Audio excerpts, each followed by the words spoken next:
Hello बच्चों, कैसे हो आप सब। आप सबका स्वागत है न्यू राकेश चैनल में, जहां पे आपको एनटीएससी और बोर्ड्स की प्रिपरेशन कराई जाती है। मेरा नाम है अंकिश और मैं आप सबको फिजिक्स पढ़ाता हूं। तो बच्चों, अभी हम डिस्कस कर रहे थे अलग अलग स्टेट्स के पेपर जो एनटीएससी स्टेज 1 में आए हुए थे 2021 के लिए। उसी कड़ी को आगे बढ़ाते हुए आज हम देखेंगे पंजाब का पेपर और देखेंगे क्या कोई टफनेस लेवल में चेंजेस हैं पिछले साल के कंपैरिजन में, क्या कोई भी चीज़ नई है। तो चलिए शुरू करते हैं फटाफट से, और कुर्सी की पेटी बांध लीजिए, चूहे खाना बंद करिए और सॉल्यूशंस को पूरा एंड तक फॉलो करिए।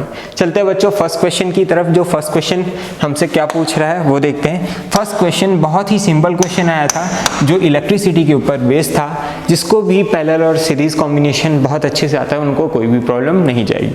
क्वेश्चन क्या है आइए देखते हैं। The ratio of the effective resistance between the terminal A and B of a given circuit with key K1 open and then key close.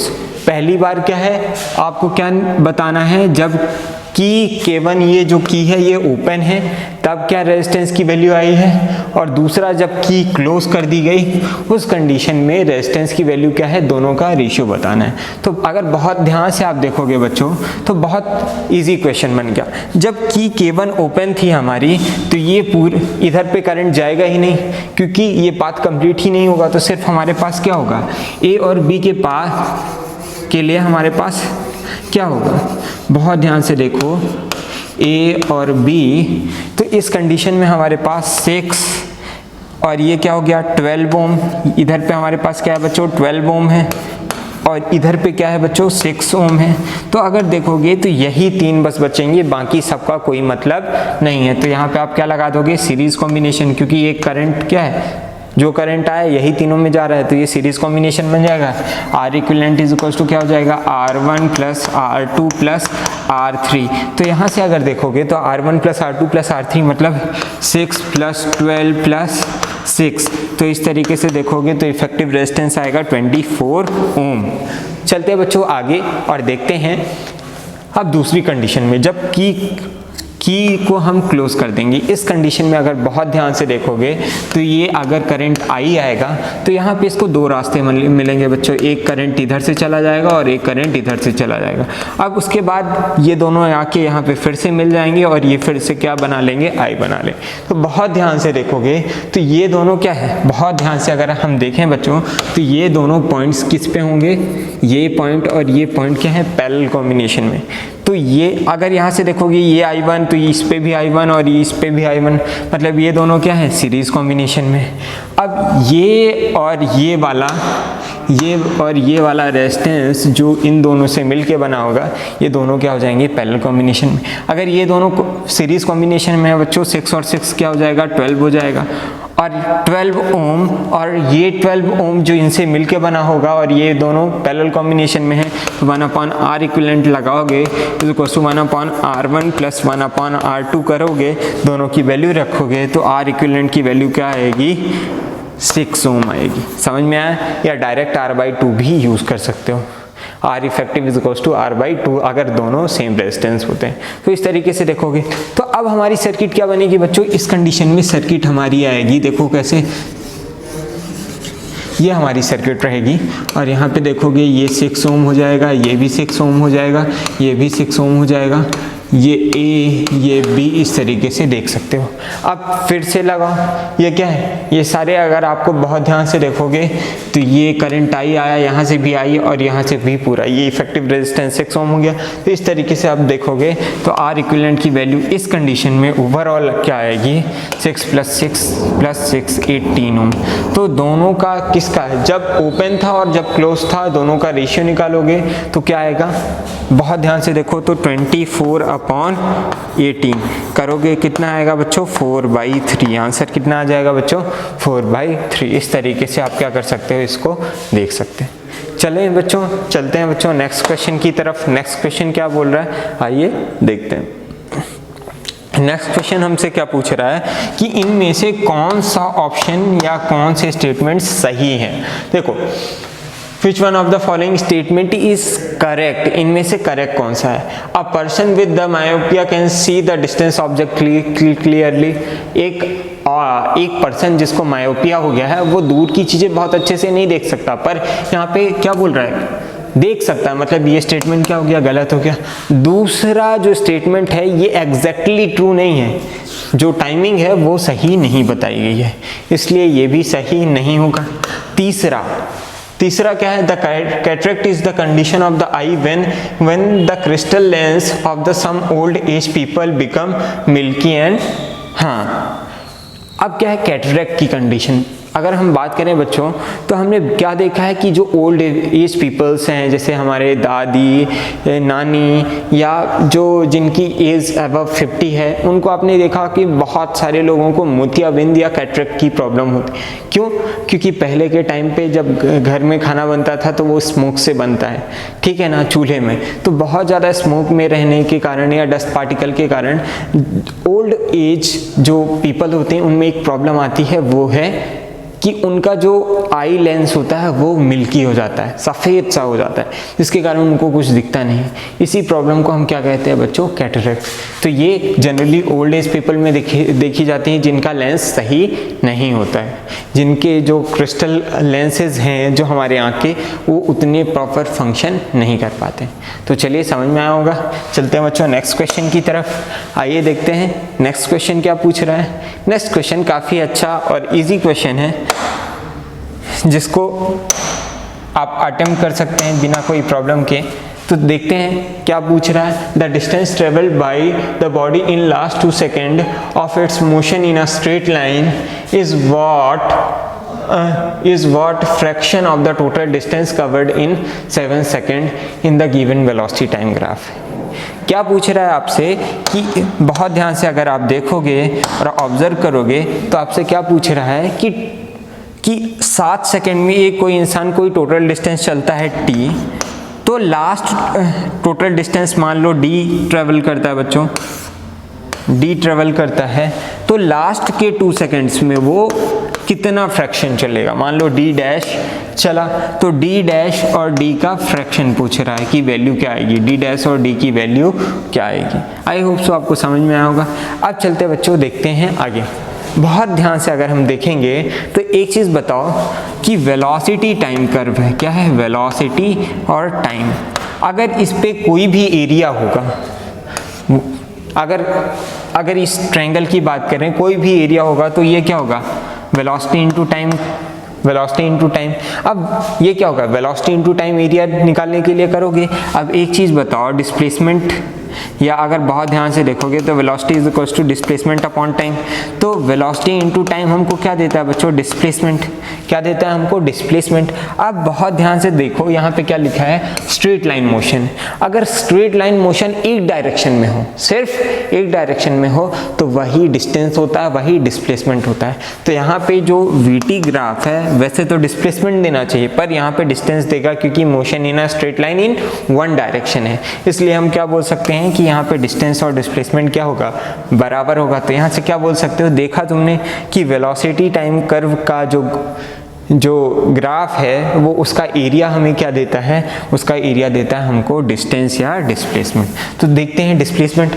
अब टोटल डिस्प्लेसमेंट की बात करें तो टोटल डिस्प्लेसमेंट कहाँ से कहाँ तक आएगा, ये पूरा टोटल डिस्प्लेसमेंट हो जाएगा। यस सर, ये पूरा क्या हो जाएगा, हमारा टोटल डिस्प्लेसमेंट हो जाएगा। और लास्ट 2 सेकेंड में कितना चलेगा बच्चों, लास्ट 2 सेकेंड की अगर बात करें तो लास्ट 2 सेकेंड में ये कितना चलेगा, इतना चलेगा। बहुत ध्यान से देखो, इतना पोर्शन चलेगा। तो हमको टोटल में इसका फ्रैक्शन को बताना है। अब बहुत ध्यान से अगर देखोगे बच्चों तो टोटल डिस्टेंस के लिए क्या निकालोगे, वेलोसिटी टाइम कर्व का एरिया, क्योंकि v इंटू टी क्या देता है हमको, डिस्प्लेसमेंट देता है। अब बहुत ध्यान से देखो तो टोटल एरिया निकालोगे, मतलब टोटल डिस्टेंस ट्रेवल। अब टोटल एरिया के लिए क्या है, एरिया ऑफ क्या हो जाएगा, ये बहुत ध्यान से देखो, इस पूरे साइडेड रीजन के एरिया क्या है, एरिया ऑफ ट्रेपीजियम हो जाएगा। Area of the trapezium, total distance क्या होगा, टोटल डी की वैल्यू क्या आएगी, half sum of parallel sides. ये क्या हो जाएगा सर, ये 2 है, और ये टोटल कितना होगा, 1 से लेके 7 सर 6 होगा। तो half sum of parallel sides की बात करें तो ये क्या होगा, 6 प्लस 2, इंटू हाइट कितना है 10 है। तो अगर बहुत ध्यान से देखोगे सॉल्व करोगे तो ये 5 हो जाएगा, तो इधर से देखोगे 40 मीटर आएगा। कितना आएगा 40 मीटर आएगा। इस तरीके से आप इसको देख सकते हैं। अब चलते हैं बच्चों आगे इस पोर्शन में। अब क्या पूछ रहा है लास्ट 2 सेकंड में। लास्ट 2 सेकंड में हमने क्या चला, लास्ट 2 सेकंड में हमने ये डिस्टेंस चली होगी या डिस्प्लेसमेंट, तो इसकी वैल्यू देखोगे, इसको मैं d3 अगर नाम दूं तो d3 इज इक्वल्स टू क्या हो जाएगा, हाफ बेस इंटू हाइट। इसका एरिया ही हमको क्या देगा, डिस्प्लेसमेंट देगा, half base into height. Base कितना है बच्चों, बेस कितना है 5 से 7 2 हो जाएगा 2, और हाइट कितनी है बच्चों 10। तो यहाँ से देखोगे ये और ये कट गया, तो d की वैल्यू कितनी आई, d3 इज इक्वल टू 10। अब बहुत ध्यान से देखो टोटल डिस्टेंस क्या है 10 मीटर है, और लास्ट 2 सेकंड में कितना चला है बच्चों टोटल डिस्टेंस है 40 मीटर, और लास्ट 2 सेकंड में कितना चला है 10 मीटर चला है। तो ratio d3 upon D total की बात करेंगे तो ये क्या हो जाएगा 10 अपॉन 40, तो ये क्या हो जाएगा 1/4। तो इस तरीके से हम इस क्वेश्चन को देख सकते हैं। तो इसका आंसर ये हो जाएगा। अब चलते हैं बच्चों नेक्स्ट क्वेश्चन की तरफ। नेक्स्ट क्वेश्चन हमसे क्या पूछ रहा है, नेक्स्ट क्वेश्चन भी काफ़ी इजी है। अगर बहुत ध्यान से देखोगे ये क्वांटाइजेशन ऑफ चार्ज की प्रॉपर्टी के ऊपर बेस्ड है। आपसे ये पूछना चाहता है कि कितने नंबर ऑफ इलेक्ट्रॉन्स होंगे इतने चार्ज में। बहुत ध्यान से देखो, a body has a negative charge of 1 mu coulomb, it means the body has gained. अब देखो किसी भी बॉडी को निगेटिवली चार्ज करना है तो आप उस पर और इलेक्ट्रॉन्स और निगेटिव चार्ज दे दोगे तो वो क्या होगा, निगेटिवली चार्ज हो जाएगा। ठीक है, अब निगेटिवली चार्ज किसी भी बॉडी को करना है, इलेक्ट्रॉन और दे दिया आपने तो वो क्या हो जाएगा, निगेटिवली चार्ज। तो यही पूछ रहा है कि अगर एक बॉडी में हम इतना निगेटिव चार्ज क्रिएट करना है तो हमें कितने नंबर ऑफ इलेक्ट्रॉन देना पड़ेगा। अब हम क्वांटाइजेशन के प्रॉपर्टी के हिसाब से जानते हैं कि Q इज इक्वल टू क्या होता है, NE total charge is equal to number of, ये क्या है नंबर ऑफ इलेक्ट्रॉन्स, ये क्या है चार्ज ऑफ इलेक्ट्रॉन्स होता है, Q is equal to NE। ठीक है, यहाँ n किस पे होता है, इंटीजर में। अब क्या बताना है, नंबर ऑफ इलेक्ट्रॉन्स, तो n की वैल्यू निकालने के लिए आप इसको इधर भेजोगे तो Q by E is equal to n। अब चार्ज कितना क्रिएट करना है अपन को, 1 mu coulomb.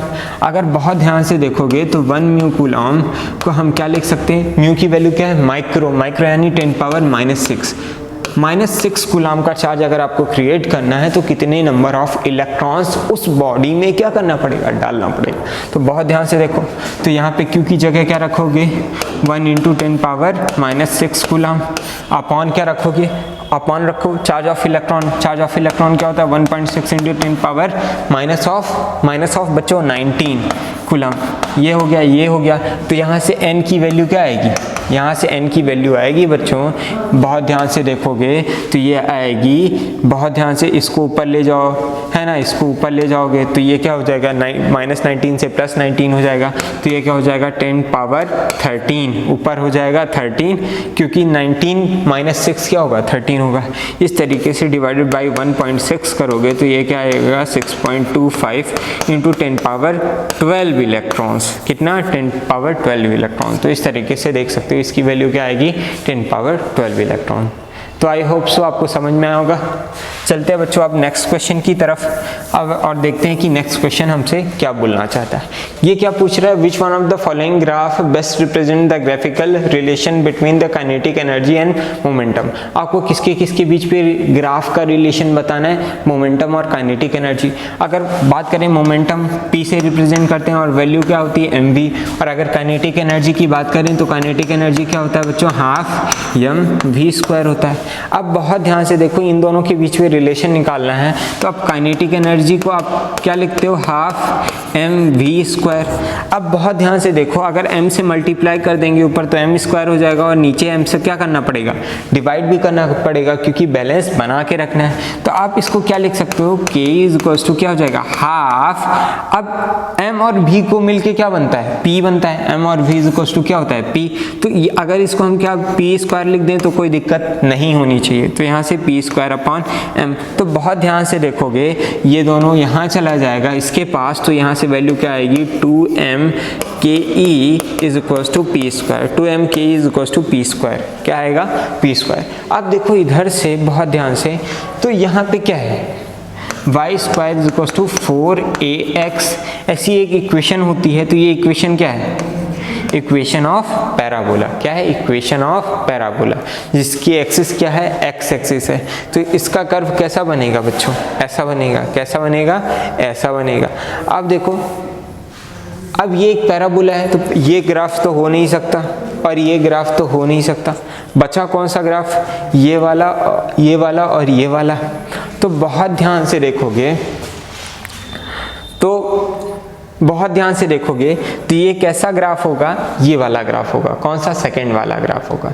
Equation of parabola की कौन सी इक्वेशन होगी? सेकंड वाला ग्राफ होगा। तो इस तरीके से आप इसको ऑब्जर्व कर सकते हो, बिकॉज ये क्या है? इक्वेशन ऑफ पैराबोला है और जिसकी एक्सिस क्या है? एक्स एक्सिस है। तो इसकी एक्सिस कौन सी है? यही है, पर यहाँ पे इसकी एक्सिस क्या हो गई? वाई एक्सिस, जो कि गलत है। तो इसका आंसर क्या होगा? ये हो जाएगा।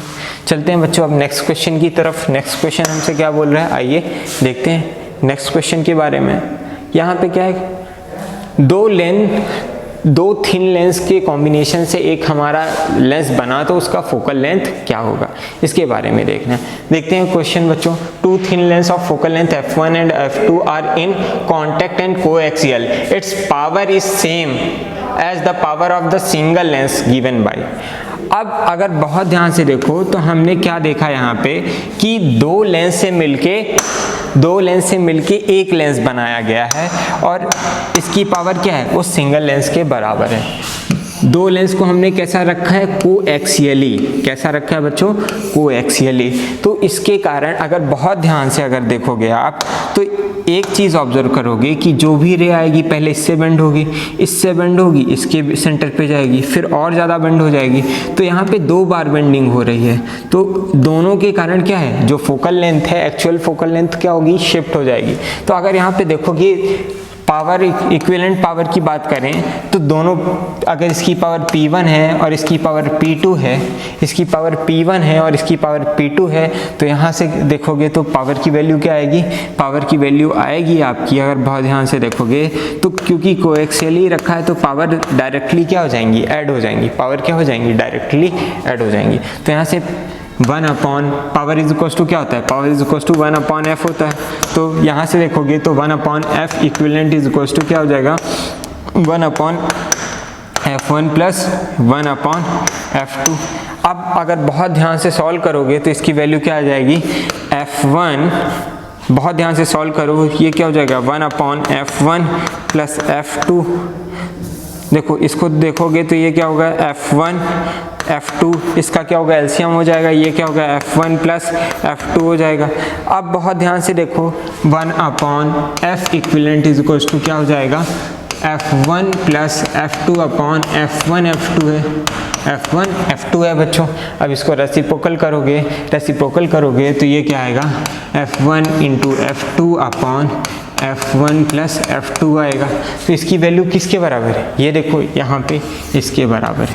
तो इस तरीके से आप क्या कर सकते हो? इसको देख सकते हो। तो आंसर क्या आ गया? 3rd आ गया। इस तरीके से हम देख सकते हैं। आई होप सो आपको समझ में आया होगा। चलते हैं बच्चों नेक्स्ट क्वेश्चन की तरफ, आइए देखते हैं नेक्स्ट क्वेश्चन हमसे क्या बोल रहा है। नेक्स्ट क्वेश्चन बहुत ही सिंपल सा क्वेश्चन है और थोड़ा सा ट्रिकी है। आपको यहाँ पे क्या है? काइनेमेटिक्स का यूज़ करना है, पर आपको ये ध्यान रखना है कि इसका यूज़ कैसे करना है। देखो बहुत ध्यान से, एक बेल है हमारे पास जिसमें हमने कोई भी पत्थर या कोई भी ऑब्जेक्ट फेंका और उसकी डेप्थ कितनी है उस बेल की डेप्थ हमको कितनी दी है बच्चों? 44.1 मीटर दिया हुआ है। अब आप इस पे पहले पत्थर डालोगे तो पत्थर वहाँ जाएगा, टकराएगा, तब आपको क्या करेगा? जैसे पत्थर टकराएगा तो उसकी क्या आएगी? साउंड आएगी आपके पास। अब आपको बताना है कि स्पीड ऑफ साउंड क्या होगी। क्वेश्चन एक बार मैं आपके लिए पढ़ देता हूँ। A stone is dropped into a well having a free water surface at a depth of, water कहाँ पे है? वाटर की डेप्थ कितनी है बच्चों? 44.1 metre from the level of the ground. ठीक है। The splash is heard after 3.13 second, मतलब जो वो छपाक सा वो साउंड आएगा ना, छपाक जैसे पत्थर गिरेगा, तो वो साउंड हमें कितनी देर बाद मिल रही है? 3.13 सेकेंड्स। ठीक है। Find the velocity of the sound in air. हमें क्या करना है, वेलोसिटी ऑफ द साउंड को फाइंड करना है कि एयर में क्या होगी। बहुत ध्यान से देखो, अब कैसे निकाल सकते हो, सबसे पहले ध्यान रखो, बहुत ध्यान से देखोगे अगर तो आप ये देखोगे तो पहले तो ये जाएगा पत्थर नीचे, तो पत्थर को जाने के लिए कुछ टाइम लगेगा, और जब पत्थर यहाँ पे पहुँच जाएगा इसके बाद क्या है, साउंड हमारे कानों तक पहुँचेगी, हमारे ईयर डम्स तक क्या पहुँचेगी, साउंड पहुँचेगी। तो हम क्या करें, बहुत ध्यान से देखो, अगर हम ये पता कर लें कि पत्थर को यहाँ तक गिरने के लिए टाइम कितना लगा, ठीक है, तो हम टोटल टाइम में पत्थर के गिरने का टाइम माइनस कर देंगे, तो ये क्या आएगा, टाइम ऑफ साउंड कितना लेगा वहाँ ऊपर तक पहुँचने के लिए। बस अगर इतना समझ में आ गया तो काम बन गया। बहुत ध्यान से देखो, तो पत्थर को ड्रॉप कितना होना है, इनिशियल वेलोसिटी ड्रॉप 0 है क्योंकि हमने ड्रॉप किया है, और उसको हाइट कितना गिरना है, 44.1 मीटर, ठीक है। तो बहुत ध्यान से देखोगे, फर्स्ट इक्वेशन ऑफ मोशन लगाओ, 3 इक्वेशंस ऑफ मोशन में लगाओगे तो आप देखोगे s इज इक्वल टू क्या होता है, U T plus half A T square, ठीक है। अब बहुत ध्यान से देखो, डेप्थ कितनी दी हुई है आपको, डेप्थ कितनी दी हुई है सर, 44.1 इज इक्वल टू क्या हो जाएगा, इनिशियल वेलोसिटी क्या है 0 क्योंकि ड्रॉप किया गया, तो हाफ इंटू जी की वैल्यू क्या है 9.8 रखोगे, इंटू टी स्क्वायर रखोगे, तो यहाँ से सॉल्व करोगे ये 4.9 आएगा, और 4.9 को उधर ले जाओगे तो टी स्क्वायर की वैल्यू आएगी यहाँ से 9, तो टी की वैल्यू कितनी आएगी, टी की वैल्यू आएगी आपकी, टी की वैल्यू आएगी 3 सेकेंड। मतलब स्टोन को यहाँ से नीचे तक पहुँचने के लिए टाइम कितना लगा बच्चों, 3 सेकेंड। अब टोटल टाइम हमको कितना दिया है बच्चों, टोटल टाइम हमको दिया गया है टी टोटल की वैल्यू दी है आपको 3.13 सेकेंड। कितना दिया हुआ है, 3.13 सेकेंड दिया हुआ है। अब बहुत ध्यान से देखोगे तो time to reach the stone कितना लगा, 3, तो total time taken by the sound कितना होगा, 3.13 माइनस 3 करोगे तो ये क्या होगा, 0.13 सेकेंड लगेगा साउंड को ऊपर तक आने में। और साउंड को ऊपर तक आने के लिए डिस्टेंस कितना ट्रेवल करना पड़ेगा sir, distance is equal to क्या है, स्पीड इंटू टाइम या वेलोसिटी इंटू टाइम। अब डिस्टेंस कितना चला उसने, 44.1, कितना चढ़ा, साउंड को कितना चलना पड़ा, 44.1। अब उसके लिए वेलोसिटी कितनी है, वेलोसिटी की अगर बात करें तो वेलोसिटी नहीं पता सर, टाइम पता है क्या, हाँ टाइम पता है, 0.13 सेकेंड। अब बहुत ध्यान से इसको इधर पे डिवाइड करोगे तो ये क्या आएगा, 44.1 divided by 0.13 is equal to v, तो v की वैल्यू अगर यहाँ से देखोगे तो क्या आएगा, 339.2 मीटर पर सेकेंड। कितनी आ जाएगी, 339.2 मीटर पर सेकेंड। तो क्वेश्चन बहुत टफ नहीं था, सिर्फ आपको ये पता होना चाहिए कि आपने ड्रॉप किया तो इक्वेशन ऑफ मोशन लगाओगे तो आपको ये पता चल जाएगा कि स्टोन यहाँ तक जाने के लिए कितना टाइम लगा। अब आपको टोटल टाइम दिया हुआ है कि जब आपको साउंड आए, तो अब यहाँ पे जब ये ड्रॉप कर जाएगा इसके बाद तो साउंड स्टार्ट होगी। अब साउंड के लिए वो टाइम दिया है, डिस्टेंस तो आपको पता ही है कि उतना ही चलना पड़ेगा जितना पत्थर को नीचे आने में चलना पड़ा। तो इस तरीके से इस क्वेश्चन को बना सकते हैं और आंसर क्या आएगा, 339.2 मीटर पर सेकेंड। इस तरीके से इस क्वेश्चन को देख सकते हैं बच्चों। चलते हैं बच्चों अब नेक्स्ट क्वेश्चन की तरफ। नेक्स्ट क्वेश्चन हमसे क्या बोल रहा है, आइए देखते हैं। नेक्स्ट क्वेश्चन हमसे क्या बोल रहा है, which one of the following statement does not describe the possible cause of overloading in house hold circuit. इनमें से कौन सा पॉसिबल कॉज नहीं है, किसके लिए, जो ओवरलोडिंग होती है, जैसे हमारे घर में क्या है कई बार आग लग जाती है अपनी सर्किट्स में, वो किसके कारण होता है, ओवरलोडिंग के कारण। तो इनमें से कौन सा कारण ओवरलोडिंग के लिए नहीं। बहुत ध्यान से अगर देखोगे तो H इज इक्वल टू क्या होता है, हम जानते हैं I square RT, juice law of heating के हिसाब से बहुत ध्यान से हमने देखा है। अब क्या करोगे, जैसे ही I बहुत ज़्यादा एक बार में इंक्रीज हो जाएगा, किसी के भी थ्रू, किसी भी वायर के थ्रू अगर I की वैल्यू अब बहुत ज़्यादा बढ़ा दोगे, उस कंडीशन में क्या है, हीट बहुत ज़्यादा होगी और ओवरलोडिंग के कारण क्या होगा, इसी कंडीशन को क्या बोलते हैं अपन, ओवरलोडिंग। तो ओवरलोडिंग कब होगी, जब करंट बहुत ज़्यादा होगा सर्किट में।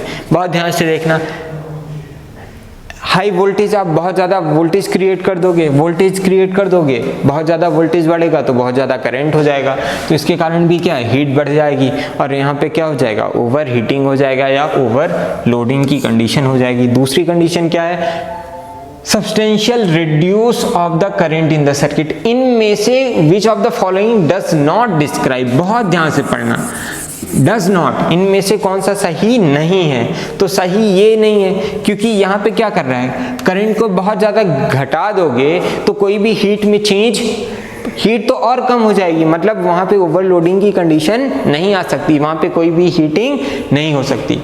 मतलब ये सेकंड ऑप्शन इज गलत, और यही अपना क्या है, डज नॉट पूछा है तो यही आंसर क्या हो जाएगा, यही ये क्या है, करेक्ट हो जाएगा। अब देखते हैं तीसरा question, too many electrical appliances. हमने देखा होगा हमारे पास एक एक्सटेंशन होता है, हमने बहुत सारा उस पर ठूस दिया, तो जहाँ पे एक के लिए थोड़ा कम करंट चाहिए था, ऐसे ही सबके लिए थोड़ा थोड़ा मिला के बहुत ज़्यादा करंट होना चाहिए, आना चाहिए, क्या है, मेन सर्किट से क्या आना चाहिए, बहुत ज़्यादा करंट आना चाहिए। अब इसके कारण क्या होता है, कई बार हमारी चक्री जल जाती है, क्यों, क्योंकि ओवर लोडिंग हो जाती है, बहुत सारे अप्लायंसेस अपना अपना करंट मांगते हैं, तो इसके कारण उस पर क्या हो जाती है बच्चों, ओवर लोडिंग हो जाती है। चलते हैं, तो मतलब ये ऑप्शन भी सही है। चलते हैं, देखो क्या है, the live wire and neutral wire in direct connection. Live wire का जो पोटेंशियल डिफरेंस होता है बच्चों 220 वोल्ट होता है इंडिया की बात करें, और न्यूट्रल वायर क्या होता है, 0 होता है। अब यहाँ पे अगर ये दोनों एक दूसरे से जुड़ गए तो यहाँ पे क्या है, पोटेंशियल ड्रॉप कितना है भाई, बहुत ज़्यादा है, कितना, 220 वोल्ट का, और बीच में रेजिस्टेंस भी नहीं है, तो सडन पोटेंशियल ड्रॉप के कारण बहुत ज़्यादा करंट इंक्रीज हो जाएगा, और बहुत ज़्यादा करंट इंक्रीज होगा तो क्या होगा, बहुत ज़्यादा हीट जनरेट हुई और वहाँ पे आग लग जाएगी, तो ये भी क्या है, कंडीशन ऑफ ओवरलोडिंग है। मतलब नीचे के तीनों, ये वाला और पहला वाला, ये तीनों क्या शो कर रहे हैं कि ये क्या है, ओवरलोडिंग की कंडीशन को फॉलो कर रहे हैं, पर ये क्या है, सही स्टेटमेंट नहीं है, इस कंडीशन में ओवरलोडिंग नहीं हो सकती। तो second is the right as per the given requirement. चलते हैं बच्चों नेक्स्ट क्वेश्चन की तरफ। नेक्स्ट क्वेश्चन हमसे क्या पूछ रहा है, आइए देखते हैं। नेक्स्ट क्वेश्चन हमसे क्या पूछ रहा है, नेक्स्ट क्वेश्चन आपकी स्क्रीन के ऊपर ये रहा। नेक्स्ट क्वेश्चन हमसे पूछ रहा है, a bus of mass 2800 kg is traveling at the speed of 90 km/h. A retarding force of 5600 Newton is applied on it for a distance of 100 meter. The velocity is reduced to. एक truck था जिसका मास कुछ भी हो, मैं truck बनाता हूँ बच्चों, हंसना नहीं, ये मेरा ट्रक हो गया, ठीक है। इसकी इनिशियल स्पीड कितनी थी, 100 km/h। अब हमने क्या किया, इसको एक फोर्स लगाया, कितने दूर तक के लिए, 100 मीटर के लिए हमने उस पर एक फोर्स लगाया, और फोर्स कितना लग रहा था बच्चों, 5600 न्यूटन का फोर्स लग रहा है। तो आपको क्या पूछ रहा है, अब कैसा फोर्स है, रिटार्डिंग फोर्स है, रिटार्डिंग फोर्स है मतलब अपोजिट डायरेक्शन में, वेलोसिटी के अपोजिट डायरेक्शन में, तो ये क्या करेगा, ये अपनी स्पीड को डिक्रीज करेगा, मतलब ब्रेक लगाया आप कह सकते हो। तो अब बहुत ध्यान से देखो, तो यहाँ पे ये फाइनल स्पीड क्या होगी, फाइनल स्पीड वी फाइनल के लिए आपको बताना है। अब बहुत ध्यान से देखो, हमें क्या चाहिए, फाइनल स्पीड बताने के लिए क्या, देखो बॉडी में एक्सीलरेशन है सर, रिटार्डेशन है, मतलब आपको रिटार्डेशन निकालने की जरूरत पड़ेगी। अब रिटार्डेशन की वैल्यू कैसे निकाल सकते हो, एफ इज इक्वल टू, हम जानते हैं ma होता है मास इंटू एक्सीलरेशन। एफ कितना है, 5600 दिया हुआ है, मास कितना दिया है 2800, इंटू ए करोगे तो यहाँ से ये टूजा, ये कहाँ जाएगा, टूजा जाएगा, इसको नीचे ले जाओगे तो ये कितने जा जाएगा, टूजा, तो ये क्या आएगा, ए इज इक्वल टू क्या आएगा, 2 मीटर/सेकेंड स्क्वायर, किस पे आएगा, एसआई यूनिट्स पे आएगा। और ये क्या है, निगेटिव आएगा, निगेटिव क्यों शो कर रहे हैं अपन, क्योंकि ये क्या है, रिटार्डिंग फोर्स है, वेलोसिटी को डिक्रीज कर रहा है। अब बहुत ध्यान से देखो, तो इस पे रिटार्डेशन कितना आया, रिटार्डेशन की value is equal to -2 metre per second square. अब एक चीज़ बताओ बच्चों, अगर बहुत ध्यान से देखोगे तो ये तो क्या है एसआई यूनिट में, पर ये दूसरी यूनिट्स पे है, तो इसको कन्वर्ट करोगे, सबसे पहले इसको किस पे कन्वर्ट करोगे आप, एसआई यूनिट में। 90 km/h को मीटर पर सेकेंड में कन्वर्ट करने के लिए क्या करते हो, 5/18 से मल्टीप्लाई करते हो तो यहाँ से देखोगे 18 5 जा, तो यहाँ से देखोगे ये क्या आएगा 25 मीटर पर सेकेंड। तो इनिशियल वेलोसिटी हमारी कितनी हो सकती है, इसको क्या लिखोगे 25 मीटर पर सेकेंड। ये 100 नहीं था बच्चों, 90 किलोमीटर था, 90 था। तो ये क्या हो गया 25 मीटर पर सेकेंड हो गया।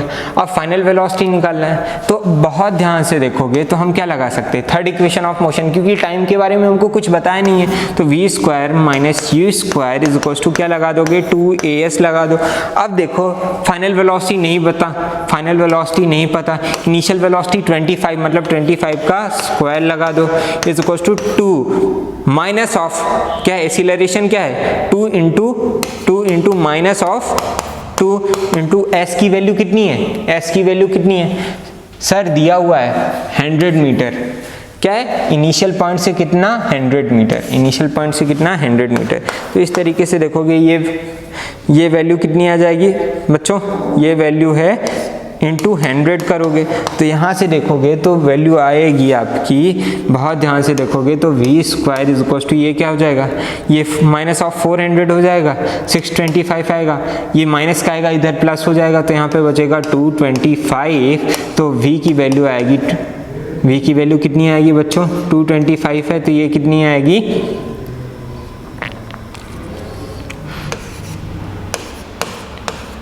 यहाँ से देखोगे इसका अंडर रूट लोगे तो 15 मीटर पर सेकेंड। तो फाइनल वेलोसिटी क्या हो गई 15 मीटर पर सेकेंड। अब 15 मीटर पर सेकेंड को किलोमीटर पर आवर में कन्वर्ट करने के लिए उल्टा कर दो, पहले क्या किया था 5/18 से मल्टीप्लाई किया था, अब 18/5 से कर दो। तो यहाँ पे अगर बहुत ध्यान से देखोगे तो वैल्यू क्या आएगी बच्चों 15 इंटू 18/5 5 3 जा, तो यहाँ से करोगे तो कितना आएगा 54 किलोमीटर पर आवर। तो जब वो इस फोर्स को अप्लाई करेगा 100 मीटर तक के लिए तो उसकी स्पीड डिक्रीज हो जाएगी 54 किलोमीटर पर आवर तक। तो आई होप सो समझ में आएगा, बहुत ब्यूटीफुल सा कॉन्सेप्ट था। सिर्फ आपको ये फाइनल वेलोसिटी निकालने के लिए एक्सीलरेशन चाहिए था और एक्सीलरेशन के लिए फोर्स दिया था और मास दिया था, mass is F is equal to ma लगा सकते हो। तो आई होप सो आपको समझ में आया होगा, क्वेश्चन बहुत ईजी था। अब बहुत ही मतलब सिंपल से कॉन्सेप्ट के ऊपर नेक्स्ट क्वेश्चन है आपके लिए, वो है किसके ऊपर स्नेल्स लॉ के ऊपर। किसके ऊपर है बच्चों स्नेल्स लॉ के ऊपर। आप इसे देख सकते हैं। तो चलते हैं बच्चों नेक्स्ट क्वेश्चन की तरफ। क्या बोल रहा है, the refractive index of a medium B with respect to the medium A in the given figure is given by. ठीक है, क्या बताना है, refractive of index of medium B with respect to the medium A, मतलब mu B upon mu A बताना है। और हम जानते हैं स्नेल्स लॉ के हिसाब से mu B upon mu A क्या होता है is equal to sine I upon sine R. ठीक है, refractive index of second medium with respect to first medium is equal to sine I upon sine R. यहाँ पे angle of incidence कितना है I is equal to 30 degree है और angle of reflection क्या है 45 डिग्री है। तो इस तरीके से निकालोगे बहुत ध्यान से तो mu B is upon mu A is equal to sine I की वैल्यू कितनी है sine 30 degree upon sine R यानी साइन 45 डिग्री। तो इस तरीके से देखोगे mu B upon mu A is equal to sine 30 की वैल्यू कितनी है साइन 30 की वैल्यू क्या आती है 1/2 और साइन 45 की वैल्यू क्या आएगी 1/√2 आएगी। कितनी आएगी 1/√2। और बहुत ध्यान से अगर सॉल्व करोगे तो वैल्यू क्या आएगी mu B upon mu A is equal to क्या आएगा 1/√2 आएगा बच्चों। कितना आएगा 1/√2। तो इस तरीके से आप क्या कर सकते हो देख सकते हो। तो ऐसा कोई ऑप्शन है mu B upon mu A is equal to 1/√2 fourth option. तो इस तरीके से आप इस ऑप्शन को देख सकते हो। अब चलते हैं बच्चों नेक्स्ट क्वेश्चन की तरफ। नेक्स्ट क्वेश्चन जो है ये प्रेशर के ऊपर है। तो प्रेशर हम जानते हैं बच्चों प्रेशर इज इक्वल टू क्या होता है force upon area. Pressure is equal to क्या होता है बच्चों फोर्स अपॉन एरिया। अब कहीं पे भी अगर फोर्स कांस्टेंट हो, फोर्स की वैल्यू कांस्टेंट हो और अगर एरिया को आप डिक्रीज करोगे तो वहां पे क्या होगा, प्रेशर क्या होता जाएगा, बढ़ता जाएगा। अब देखते हैं बहुत ध्यान से कि a block of would having mass कितना है 15 kg, उसका मास 15 kg है और उसके डायमेंशंस ये हैं, are kept on the table, are made on the top dimension. आपको क्या बताना है, प्रेशर एक्सर्टेड। अब क्या आपने एक टेबल पे इस ब्लॉक को रख दिया है, अब ब्लॉक को रखने के 3 साइड्स हो सकते हैं, कैसे, आओ देखते हैं। अगर इसकी बात करें तो ये ऐसा भी रखा जा सकता है, ऐसा भी रखा जा सकता है, ऐसा भी रखा जा सकता है, किसी भी तरीके से रखा जा सकता है। तो कब प्रेशर ज़्यादा आएगा, जब एरिया क्या होगा बच्चों, मिनिमम होगा। एरिया क्या होगा, मिनिमम। तो अब देखो मास तो हर बार सेम है, मतलब वेट सेम लगेगा mg के बराबर, तो आपका प्रेशर मैक्सिमम कब आएगा, जब एरिया मिनिमम होगा। और एरिया मिनिमम किस पे है, इस वाले कंडीशन में, इस वाले कंडीशन में या इस वाले कंडीशन, सर बी वाले में। तो ऑप्शन क्या होगा, मैक्सिमम प्रेशर कब आएगा, जब एरिया मिनिमम होगा, क्योंकि फोर्स तो कांस्टेंट है। तो आंसर क्या आ जाएगा, बी आ जाएगा। इस तरीके से आप इसको देख सकते हैं। अब देखते हैं बच्चों नेक्स्ट क्वेश्चन। नेक्स्ट क्वेश्चन क्या बोल रहा है अपन से कि फील्ड लाइंस के बारे में। फील्ड लाइंस क्या है, फील्ड लाइंस की अगर बात करें तो बहुत ध्यान से अगर देखोगे तो फील्ड लाइंस हमें क्या बताती हैं, स्ट्रेंथ ऑफ मैग्नेटिक फील्ड। यहाँ पे अगर देखोगे, जहाँ पे हमने देखा था, जैसे अगर बार मैग्नेट की बात करें तो बार मैग्नेट के एंड में बहुत सारी फील्ड लाइंस रहती हैं, तो वहाँ पे क्या है, हमें क्या मिलता है, फोर्स ज़्यादा मिलता है। और ऐसे ही उससे दूर चले जाएंगे तो वहाँ पे फोर्स कम हो जाता है, क्योंकि वहाँ पे फील्ड लाइंस कम होती हैं। तो density of the field lines पे क्या डिपेंड करती है, उस पे कितनी मैग्नेटिक फील्ड लगेगी। तो यहीं पे भी, यहाँ पे भी वही पूछ रहा है कि कहाँ पे मैग्नेटिक फील्ड स्ट्रेंथ मैक्सिमम होगी, मतलब मैग्नेटिक फील्ड की जो वैल्यू आएगी मैक्सिमम होगी। अगर बहुत पास पास मैग्नेटिक फील्ड लाइन है, मतलब वहाँ पे फील्ड स्ट्रेंथ मैक्सिमम होगी। यहाँ पे देखो, यहाँ पे इस पॉइंट पे देखोगे तो मैग्नेटिक फील्ड लाइंस बहुत पास पास हैं, तो यहाँ पे क्या है, फील्ड स्ट्रेंथ मैक्सिमम आएगी। यहाँ पे देखोगे तो यहाँ पे मिनिमम आएगी, क्योंकि बहुत दूर दूर है। तो बी पॉइंट पे अगर देखोगे तो फील्ड स्ट्रेंथ मैक्सिमम आना चाहिए, बी पे मैक्सिमम, ठीक है, और सी पे मिनिमम। तो आंसर क्या हो गया, ये हो गया। तो इस तरीके से इस क्वेश्चन को देख सकते। अब चलते हैं बच्चों लास्ट क्वेश्चन की तरफ, जो कि काफी अच्छा क्वेश्चन मान सकते हो इस पेपर के रिगार्डिंग में। ठीक है, थोड़ा कॉन्सेप्चुअल है, थोड़ा आपको दिमाग ज़्यादा लगाना पड़ेगा। ठीक है, यहाँ पे अगर हम बात करें, आपको अभी तक क्या पता है कि जी की वैल्यू क्या होती है, हर जगह कांस्टेंट होती है। पर अगर मैं बात करूँ तो अगर एक पूरे सरफेस की, अर्थ सरफेस की बात करूं तो यहाँ पे जी की वैल्यू वेरी करती है। जी की वैल्यू हम जनरली क्या लेते हैं, G is equal to constant 9.81 metre पर सेकेंड। पर बहुत ध्यान से अगर देखेंगे अपन तो जी की वैल्यू जो होती है, ये जो जी की वैल्यू 9.81 मीटर पर सेकेंड है, ये कहाँ की वैल्यू दी हुई होती है अपन को, पोल्स की। इक्वेटर की वैल्यू जो होती है ये जनरली क्या होती है, उससे कम होती है। क्यों, क्योंकि यहाँ पे रोटेशन का कोई भी इफेक्ट नहीं पड़ता है। पर यहाँ पे अगर बात करें, जैसे जैसे ये यहाँ से दूर जाता है तो अर्थ के रोटेशन के कारण वहाँ पे जी की वैल्यू डिक्रीज होती है। अगर इक्वेटर की बात करें तो G dash is equal to G minus omega square R, G minus omega square R. तो यहाँ पे देखो जी की वैल्यू क्या हो गई, डिक्रीज हो गई। मतलब आप क्या बोल सकते हो कि G at pole is greater than that of G at equator. ठीक है, G at pole is greater than that of equator. Equator में कम क्यों होती है, क्योंकि यहाँ पे रोटेशन इफेक्ट के कारण यहाँ पे और क्या है, एक दूसरा सेंट्रीफ्यूगल फोर्स भी एक्ट करता है, जिसके कारण जी की वैल्यू क्या हो जाती है, कम हो जाती है। तो यहाँ पे हमने देख लिया कि जी की दो वैल्यूज आई, जी की पोल पे जो वैल्यू है वो greater than that of the equator है। अब क्या है, इस क्वेश्चन में क्या बोला गया है कि एक दो हेलीकॉप्टर जो कि सेम हाइट पे उड़ रहे हैं, इक्वेटर में भी और पोल में भी, फ्रॉम द अर्थ सरफेस। अब वहाँ से एक एक पैकेट्स को ड्रॉप किया गया, तो कौन सा पैकेट जल्दी पहुँचेगा और कौन सा पैकेट देर से पहुँचेगा। अगर हम दोनों को सेम प्लेस से फेंकेंगे तो दोनों सेम टाइम में पहुँचेंगे, पर क्योंकि चेंज इन ग्रेविटी है उसके कारण क्या आएगा, टाइम एक को कम लगेगा, एक को ज़्यादा लगेगा। देखते हैं, रिलेशन निकालते हैं। यहाँ से एक h हाइट से हमने क्या किया, उसको ड्रॉप किया सरफेस पे, हाइट क्या है, h है। तो अगर बहुत ध्यान से देखो तो हम इक्वेशन ऑफ मोशन लगाएंगे तो हम क्या लिख सकते हैं, s इज इक्वल टू क्या लिख सकते हैं, ut plus half A T square, क्योंकि हमको किसका रिलेशन बताना है, टाइम का रिलेशन बताना है। अब इनिशियल वेलोसिटी 0 है, ठीक है, तो ये तो 0 हो जाएगा, तो एस इज इक्वल टू क्या हो जाएगा, हाफ ए टी स्क्वायर। बहुत ध्यान से देखो, ये ऊपर चला जाएगा, ये इधर चला जाएगा, 2s हो जाएगा अपॉन ये नीचे आ जाएगा upon A is equal to T square. तो टी की वैल्यू अगर देखोगे, यहाँ से टी की वैल्यू अगर देखोगे तो क्या देखोगे, under root of 2s upon A is equal to T, under root of 2s upon A is equal to T. अब देखो यहाँ पे देखो, हाइट तो दोनों के लिए सेम है, मतलब ऊपर से कोई भी चेंजेस नहीं होगा। नीचे अगर देखें, एसिलरेशन जिसके लिए ज़्यादा होगा उसके लिए टाइम क्या आएगा, कम आएगा, और जिसके लिए एसिलरेशन कम होगा उसके लिए टाइम पीरियड ज़्यादा आएगा।